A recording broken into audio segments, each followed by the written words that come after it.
வணக்கம், என்னுடைய பேர் சண்முகம், சென்னை பல்கலைக்கழகத்திலிருந்து வரேன். நீங்கள் வந்து இந்த உரையை வச்சு அதை பேக்ரவுண்ட் பிளேசஸ் வந்து நீங்கள் சூஸ் பண்ணுறேன்னு சொன்னீங்க. இன்கேஸ் வந்து அடர்ந்த காடுகள் இந்த பகுதியில் இருவர் பேசி கொண்டு இருந்தாருன்னா மரங்களை வச்சு நீங்கள் அதை அட்ஜஸ்ட் பண்ணிடலாம். அந்த மாதிரி நீங்கள் வச்சிருக்கிற அந்த பிக்சரோட டெம்ப்ளேட்ஸில் இன்கேஸ் வந்து ஒரு கதை வந்து அமெரிக்காவில் நடக்கிற மாதிரி இருக்கலாம், இல்லை இட்டாலியில் நடக்கிற மாதிரி இருக்கலாம்.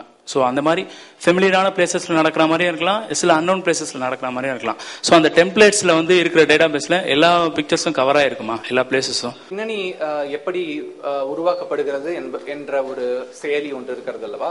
அந்த செயலி உடன் அதற்கான அந்த பின்னணிகள் என்னென்ன பின்னணிகள் இணைக்கப்பட்டிருக்கிறது என்பதை நீங்கள் பார்க்கலாம். அதனுடன் சேர்ந்து ஒரு தரவுத்தடம் ஒன்று நீங்கள் காணலாம். அந்த படத்தில் அந்த பின்னணி, அந்த தரவுத்தடத்தில் என்னென்ன படங்கள் நீங்கள் கொடுக்கிறீர்களோ அந்தந்த படங்களை நீங்கள் தேர்வு செய்து கொள்ளலாம். அந்த படங்களுடன் சேர்த்து சில தமிழ் எழுத்துக்களை நீங்கள் பொதிந்துவிட்டு அந்த எழுத்துக்களை சார்ந்து நீங்கள் பின்னணியை சேர்த்துக் கொள்ளலாம். நீங்கள் சொல்வது போல் வேறு ஒரு பின்னணியில் நடப்பது போன்ற ஒரு படம் உங்களுக்கு தேவை என்றால் அந்த படத்தை தரவுத்தளத்தில் நீங்கள் சேர்த்துவிட்டு அதற்கான விளக்கத்தை மட்டும் நீங்கள் அங்கு கொடுத்து விட்டால், பின்னணியை தேர்ந்தெடுக்கும் போது அந்த ஒரு இடத்தில் இருக்கும் ஒரு பின்னணி வேண்டும் என்று கேட்கும் போது தரவுத்தளத்திலிருந்து தானாக எடுத்துக்கொள்ளப்படும். பின்னணி மட்டும் இப்பொழுதுக்கு நம்மால் தான் முடிவு செய்யப்படுகிறது.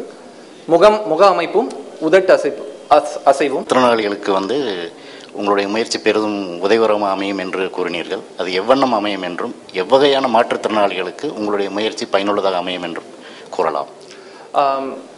ஸ்பாஸ்டிக் சொசைட்டி இது போன்ற இடங்களில் சில குழந்தைகள் பல திறன்கள் இருந்தும் அவர்களால் தங்கள் விரல்களை கூட பயன்படுத்த முடியாது. அவர்களுக்கு வெறும் குரலால் மட்டுமே நிறைய பணிகளை செய்ய முடியும். எது எடுத்தாலும் அவர்கள் குரலால் மட்டுமே அவர்களால் எதையும் இயக்க முடியும். அவர்கள் தகவல்களை தேட வேண்டும் என்றால் நம்மை போல் ஒரு கூகுள் போன்ற எந்திரத்தில் சென்று அவர்களால் வார்த்தையை தட்டச்சு செய்ய முடியாது. அவர்கள் அந்த நிலையில் இருக்கிறார்கள்.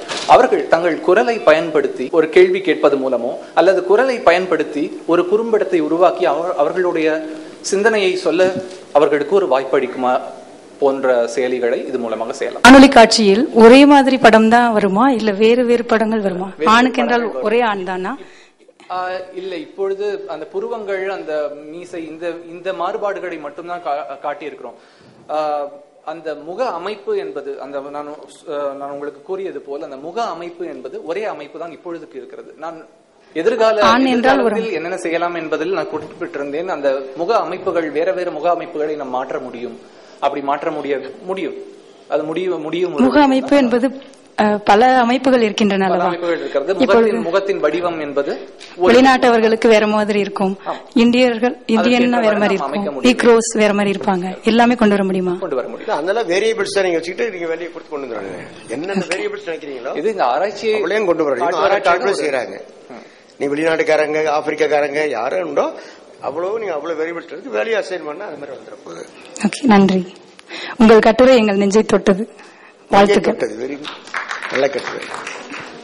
மருத்துவத்துறையில் இது வெறும் ஒரு கட்டமைப்பு தான். இந்த கட்டமைப்பை பயன்படுத்தி எந்த துறைக்கு வேண்டுமானாலும் இதை நீங்கள் உருவாக்கிக் கொள்ளலாம். மருத்துவத்துறையில் நீங்கள் ஒரு உரை ஒன்று சொல்ல வேண்டும், இல்ல மாணவர்களுக்கு ஒரு காட்சியை விளக்க வேண்டும் என்றால் அதற்கு நீங்கள் இது போன்ற அந்த ஏஜென்ட் ஒன்று உருவாக்கி அதன் மூலமாக நீங்கள் பல செய்திகளை சொல்ல முடியும். நன்றி, மிக்க நன்றி. பள்ளி மாணவனாக இருந்த பொழுது அந்த கட்டுரையை படித்திருக்கிறேன், அந்த சிறுகதையை படித்திருக்கிறேன். அந்த சிறுகதை ஏதோ ஒரு பாதிப்பை ஏற்படுத்தியது. இதன் மூலமாக நாம் கணிப்பொறியிலிருந்து என்னென்ன உருவாக்க முடியும் என்ற ஒரு சிந்தனையில் இந்த கட்டுரையை உருவாக்கினேன். எழுத்தாளர் சுஜாதா அவர்களை நினைவு கூர்ந்து இந்த கட்டுரையை அவருக்கு காணிக்கையாக்க விரும்புகிறேன். நன்றி, வணக்கம். குறும்படம் தயாரிக்க முடியுமான பல கேள்வி கேட்கிறாங்க. முடியும், இதற்கு ஒரு சவாலான ஒரு கட்டுரை இது. நன்றி கார்கி அவர்களே.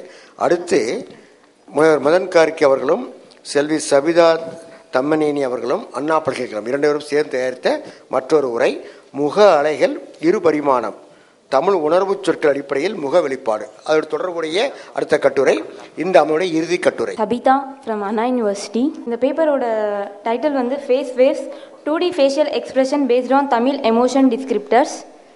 சார் வந்து மதன் சார் அவருடைய பேப்பர் ப்ரெசன்டேஷனில் வந்து இந்த டாப்பிக்கை, இந்த மாடியூலை பற்றி மென்ஷன் பண்ணியிருந்தார். ஒரு ஃபேஸில் வந்து எமோஷன்ஸை வந்து எப்படி காமிக்க முடியும். இந்த பேப்பரோட ஓவர்வியூ இப்போ நீங்கள் பார்க்கலாம். இந்த பேப்பரோட மெயின் அப்ஜெக்டிவ் என்னன்னா, போன பேப்பரில் வந்து ஒரு ஃபேஸை எப்படி நம்ம கிரியேட் பண்ணலாம். சப்போஸ் வந்து அந்த முகத்தின் பற்றி சொன்னால் சிறிய கண்கள், பெரிய கண்கள், நம்ம முகத்தில் இருக்கிற புருவங்கள் அந்த மாதிரி அதை பத்தி நம்ம வர்ணிச்சா அந்த முகம் வந்து நம்மளுக்கு எப்படி வரும்னு வந்து சார் காமிச்சாரு. அந்த முகத்துல வந்து எப்படி வந்து ஒரு எக்ஸ்பிரஷன் பார்க்க முடியும்ன்றது இந்த பேப்பரோட மெயின் அப்ஜெக்டிவ். நாங்க டோட்டலா வந்து 112 எமோஷன்ஸ் வந்து இம்ப்ளிமெண்ட் பண்ணியிருக்கோம். அதுல வந்து நாங்க வந்து மெயின் எமோஷன்ஸ் வந்து 6: love, joy, fear, anger, surprise, sadness. இதுதான் மேஜர் 6 எமோஷன்ஸ். நிறைய எமோஷன்ஸ் வந்து நம்ம பார்த்திருப்போம். பேஸ் எமோஷன்ஸ் வந்து 6, மகிழ்ச்சி அதெல்லாம் பார்ப்போம். ஆனா அந்த மிச்ச எமோஷன்ஸ்க்கும் இதுக்கும் டிஃபரன்ஸ் என்னன்னா, லவ்வை வந்து நீங்க எந்த ஒரு எமோஷன் பேஸ்லயும் வந்து லவ்வை வந்து பேஸ் எமோஷன்ஸா வந்து நீங்க பார்க்க முடியாது. எங்களுடைய பேப்பர்ல வந்து லவ்வை வந்து காதலை வந்து நாங்க ஒரு பேஸ் எமோஷனா வந்து நாங்க எடுத்திருக்கோம். இந்த பேப்பர்ல வந்து ஒரு மெயின் மித்த பேப்பருக்கும் இந்த பேப்பருக்கும் ஒரு மெயின் டிஃபரன்ஸ் என்னன்னா, இந்த லவ்வை வந்து பேஸ் எமோஷனா எடுக்கிறது தான். ஃபர்ஸ்ட் லெவல்ல வந்து பேஸ் எமோஷன்ஸ் 6 எடுத்திருக்கோம். 27 எமோஷன் ஃபர்ஸ்ட் லெவல்லையும் 79 எமோஷன் செகண்ட் லெவல்லையும் நாங்க வந்து எடுத்து இம்ப்ளிமெண்ட் பண்ணிருக்கோம். இந்த பேப்பரோட மெயின் ஃபீச்சர் என்னன்னா, ஆப்ஜெக்ட் ஓரியன்டட் மாடல்ல டிசைன் பண்ணிருக்கோம். ஆப்ஜெக்ட் ஓரியன்டட் மாடல்னா, ஒரு எக்ஸாம்பிள் ஜாய் எடுத்தீங்கன்னா மகிழ்ச்சின்றது வந்து பேஸ் எமோஷன். ஃபர்ஸ்ட் லெவல்ல வந்து உற்சாகம் பார்க்கலாம். உற்சாகம் வந்து ஃபேஷியல் எக்ஸ்பிரஷன் எப்படி இருக்கணும்னா, அந்த உற்சாகத்துல வந்து மகிழ்ச்சி கலந்த உற்சாகம் இருக்கணும். மீன்ஸ் அதோட மகிழ்ச்சியோட ப்ராப்பர்ட்டிஸ் வந்து உற்சாகம் வந்து இன்ஹெரிட் பண்ணணும். இப்போ உற்சாகத்துக்கு கீழே இன்னொரு எமோஷன், ஃபார் எக்ஸாம்பிள் உற்சாகம் கீழே ஆர்வம் கலந்த உற்சாகம். இப்போ இது வந்து உற்சாகத்தோடைய ப்ராப்பர்ட்டிஸையும் இன்ஹெரிட் பண்ணணும், மகிழ்ச்சியோடையும் ப்ராப்பர்ட்டிஸையும் இன்ஹெரிட் பண்ணி நம்மளுக்கு வந்து இந்த தேர்ட் லெவல்ல இருக்கிற எமோஷன் வந்து காமிக்கணும். ஸோ இதுக்காக வந்து நாங்க ஆப்ஜெக்ட் ஓரியன்டட் மாடலை வச்சு இந்த எமோஷன்ஸை வந்து நாங்க இம்ப்ளிமெண்ட் பண்ணியிருக்கோம். எப்படி நாங்க இந்த ஹியூமன் எமோஷன்ஸை வந்து கிளாசிஃபை பண்ணியிருக்கோம். இங்க இருக்கிறவங்க எல்லாத்துக்கும் எத்தனை எமோஷன் தெரியும்னு எனக்கு தெரியாது. மிஞ்சி போனா ஒரு 10 எமோஷன் தெரிஞ்சிருக்கலாம். உணர்ச்சிகள், மனித உணர்ச்சிகள் ஒரு 10, 15, ஒரு 50ஆவே வச்சுக்கோங்களேன். ஆனா எல்லாருக்கும் தெரியாதது ஒண்ணு என்னன்னா, 112 இது வரைக்கும் நாங்க பண்ணதுல 112 மனித உணர்ச்சிகளை வந்து நாங்க வந்து எங்களுடைய ரீசர்ச்ல வந்து எடுத்திருக்கோம். ஸோ மதன் சார் தான் அதோடைய எமோஷன்ஸை வந்து ப்ரொவைட் பண்றாரு. இதுதான் எங்களுடைய அந்த எமோஷன்ஸ் எப்படி கிளாசிஃபை பண்ணியிருக்கோம். இந்த மனித உணர்ச்சிகள் காதல், மகிழ்ச்சி, பயம், சோகம், ஆச்சரியம், இதெல்லாம் வந்து நாங்கள் பேஸ் எமோஷன்ஸ் தான் நாங்கள் எடுத்திருக்கோம். இங்கே நீங்கள் செகண்ட்ல வந்து first level emotion, second level emotion, third level emotion பண்ணலாம். நான் சொன்னேன் இது வந்து நாங்கள் ஆப்ஜெக்ட் ஓரியன்டட் மாடலை யூஸ் பண்ணி தான் நாங்கள் இம்ப்ளிமெண்ட் பண்ணியிருக்கோம். சப்போஸ் இப்போ நீங்கள் பார்த்தீங்கன்னா இங்க நீங்க பக்தி பார்க்கலாம். இங்க வந்து நீங்க பக்தி காணலாம். பக்தி வந்து அன்புல இருந்து வந்திருக்கு. இந்த பக்தி வந்து அன்பை சேர்ந்த ஒரு பக்தி இருக்கணும். பிளஸ் மெயின் பேஸ் என்னன்னா இது காதல். ஸோ அந்த பக்தி வந்து காதல், அன்பு ரெண்டு கலந்த ஒரு பக்தி. எப்படி கிளாசிஃபை பண்ணியிருக்கோன்னு இதுக்கு எங்களுக்கு இந்த எமோஷன்ஸ் கிளாசிஃபை பண்றதுக்கு பேஸ் வந்து ராபர்ட் கிளாசிஃபிகேஷன்ஸ் தான் எங்களுக்கு வந்து யூஸ் பண்ணோம். அந்த அவருடைய கிளாசிஃபிகேஷன்ஸ் தான் நாங்கள் யூஸ் பண்ணோம். எவ்வளோ லெவல்ஸ் ஆஃப் எமோஷன்ஸ் இருக்கு, first level, second level, third level. நாங்கள் 3 லெவல்ஸ் எடுத்திருக்கோம். நான் முன்னாடி காட்டின ஒரு எமோஷன் ட்ரீல வந்து நீங்க அதை பார்த்திருப்பீங்க. ஃபர்ஸ்ட் லெவல் எமோஷன்ஸ்ல வந்து காதல், மகிழ்ச்சி, பயம், சோகம், கோபம், ஆச்சரியமா வந்து நாங்கள் ஃபர்ஸ்ட் லெவல் எமோஷன்ஸை கன்சிடர் பண்ணியிருக்கோம்.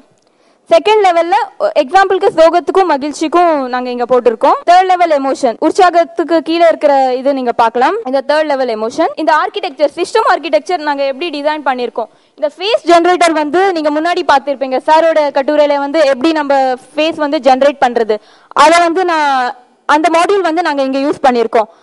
இது அந்த மாடியூல் வந்து எங்களுக்கு ஒரு ஃபேஸ் கிடைக்குது. அந்த எப்படி வர்ணிச்சிருக்கோமோ அந்த பேஸை பொறுத்து எங்களுக்கு ஒரு ஃபேஸ் வருது. இப்போ என்னோட